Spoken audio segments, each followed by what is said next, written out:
ร็จแล้วเขาเบิ่งเนาะว่าแต่คืนนี่ก็คนนะเพราะแม่มาแต่คืนเนาะไม่ได้อยู่ไม่ได้นอนเนาะนอนไม่ได้รับเนาะมาขอบคุณหลานจะมงบ่ายโมงโอ้แม่เจ้า8 โมงก็มีบ่อ๋อจะพาแจ้งแล้วนอนใสนอนนี่ด้านเลยบ่โอ้ยใจต้นขาดโอ้ยบ่เจโน่นี่บ่โอ้ยบริษัทโลทหาร30 คันกำลังเรียกมาจากเจโน่เนาะมาค่ายทหารอยู่เจโน่อุตภพรเนาะสั่นกำลังผลน้ำบ่อเมืองน้ำบ่อเมืองยังน้ำบ่อเมืองน้ำบ่อเมืองเดี๋ยวจะไปบอกให้เดี๋ยวจะจำลองเมือง2 คนบ่2 คนเมืองเล่นกี่ดิทั้งเลยจะ2 คนน่ะเมืองในกระกองใหญ่เมืองนั่นเด้อกูได้กองใหญ่ไว้บ้านอยู่น้ำกันพี่มันจะหัวจักคนที่เจ้าเมืองใดกันเนี่ยเขาอยู่เป็นจูแต่ละเมืองน่ะก็ไปขอร้องวิหารที่เมืองแน่หลายแค่นี้เมืองในสองพวิหารนครบ่สวรรค์เขตนี่โอ้ยสวรรค์เขตนี่จังบ่ได้เมืองปานนี้ยาบ้านเจ้าภาพอายุลูกเอ้ยบ้านเจ้าภาพเนาะถ่ายบ่มูเมืองก็ย่างออกได้อยู่บ่ได้แหละเดี๋ยวสิถามนายคนสอนในเขตนี่ไปได้ไหนคนสอนในเขตขี่รถเบนซ์ติดแอร์พิเศษคนนครก็สอนขี่รถเบนซ์ติดแอร์บ้านเจ้าภาพให้พี่น้องชนบทแต่เมื่อก่อนแต่ละเมืองก่อนเด้ออยู่ในเขายังอยู่ในกลุ่มคนให้งานเนี่ย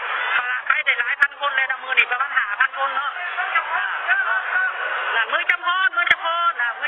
เนาะกำลังมือเนาะมือจำพรเนาะตอนมือจำพรกำลังหลบนี่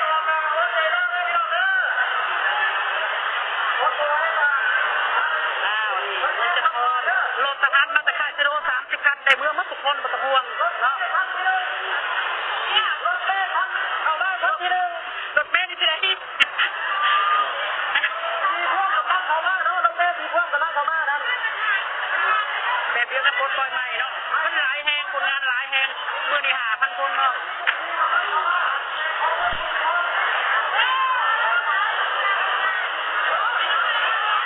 หลายแห่งซ้ำกลัวน้ำท่วมนะพี่น้องกลัวน้ำท่วมเนาะไอ้ที่แบบโควิดสุดที่กลัวน้ำท่วม100 เท่าเลยเนาะกลัวน้ำท่วม100 เท่าเนาะฉะนั้นคนลาวเฮานี่บ่มีเวียกกิจการทำได้กลับบ้านเนาะอยู่เมืองกรุงเทพก็ปิดห้างหมดเนาะลูกนายจ้างบ่ได้จ้างฉะนั้นคนลาวเฮาได้กลับบ้านหมดทุกคนอยู่เมืองกรุงเนาะฉะนั้นบ่ได้หาเงินเนาะเมื่อหาพี่น้องเฮาอยู่บ้านเฮาเนาะฉะนั้นประมาณเป็นหมื่นคนเด้หมู่บ้านน่ะก็หลายพันคนมื้อนี้5,000 คนเนาะไทยดันออก5,000 คนไปอยู่ในเมืองกรุงเนาะเพราะว่าเป็นโรคระบาดโรคโควิดระบาดเนาะฉะนั้นเฮาจะเบิ่งแย่งกันคนลาวเฮาบ่ท้อทิ่มกันเนาะบ่ต้องรังเกียจกันเด้อคนลาวมาจากประเทศไทยน่ะ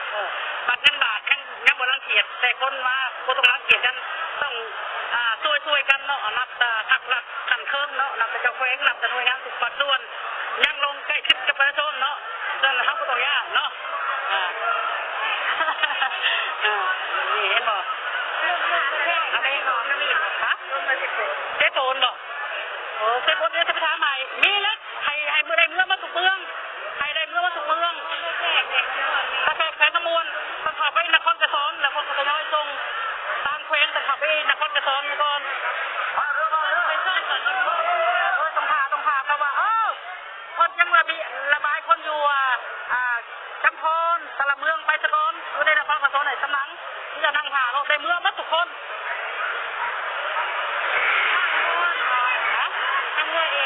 บ่ได้เมืองบ่ได้ก็ว่าอยู่เจ้าเมืองนี่เนาะเขาจะเอาห้องประกันเมืองปรึกษาอบรมว่าปฏิบัติแบบใดกับโรคระบาดตอนนี้ว่าเจ้าไปซุ่มเซ่ว่าเจ้าไปให้เห็นยังให้กักตัวไว้ในเฮือนจะก็ได้ระบบริจาคเงิน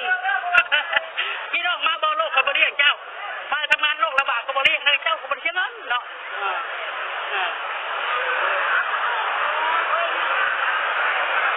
เป็นไหนเมื่อยบ่มาจากบ้านไหนเมืองไหนเซโนที่เซโนเขาเมื่อยจะสู้เมื่อรถเต็ม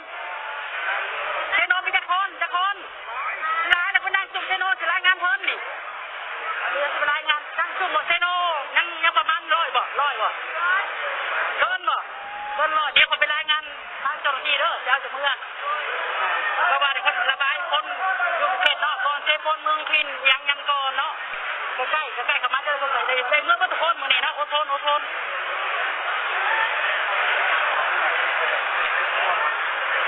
นี่จะมาจากบ้านไหนฮะรับโพมาจากโคตรหลายบ่200กว่าบ้านนาโพแถวไหนเด้อก็บ่จักเนาะเมืองหยังล่ะเมืองอุทุพรโอ้ทำกันในบาร์เซโลนี่โอ้เดี๋ยวจะไปรายงานเจ้าหน้าที่เพิ่นบ้าน200คนเนาะโอเคเดี๋ยวสิไปรายงานเพิ่นให้เอาเมือง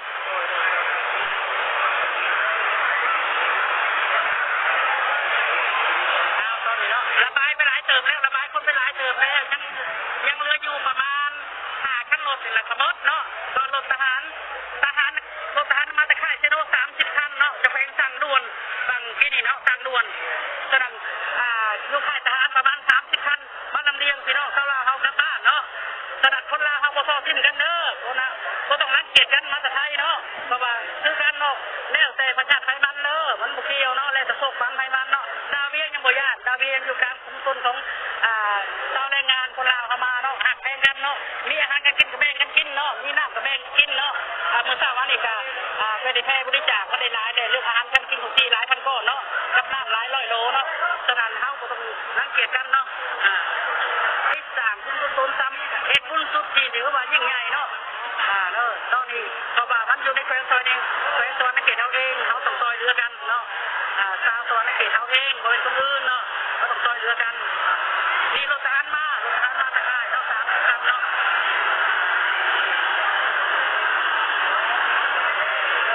ได้ทราบมานี่เนาะเจ้าหน้าที่ตำรวจทหารอยู่ตำบลดาวเวียงเนาะบ่ต้องยากเอาขึ้นมาคันยากน่ะไปจะเอากับเมืองบ้านเมืองได้เนาะบ่ต้องยากเนาะเมืองอุทุพรนายเอ้ยเมืองอุทุพร200คน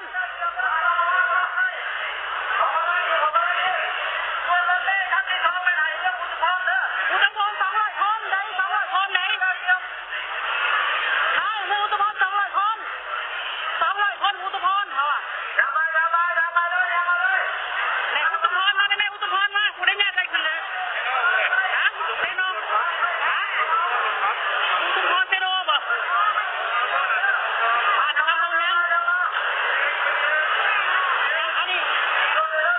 ฟังเขาบอกฟังเขาคือกำลังไล่สดฟังบ่ค่ะ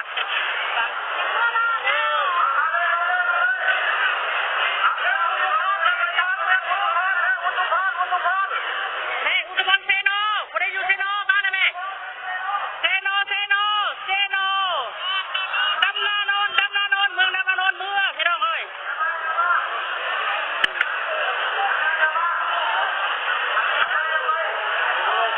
ตะบ้านเฮาใกล้ๆนี่เอาบ่ต้องเฝ้าให้หมู่เมื่อก่อนหมู่อยู่บ้านไกลหลงของกันบ่นั่งถ่ายเจ้าภาพเมืองไกลโทนเฮาน่ะเจ้าภาพนะ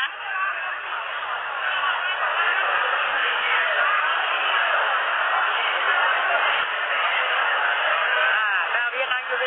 ชุมชนของแรงงานเนาะลาวมาจากประเทศไทยเนาะมื้อนี้5,000โอ้เมืองเซโนคือหลายแต่มันสิหมดจะบ่รถเมล์นี่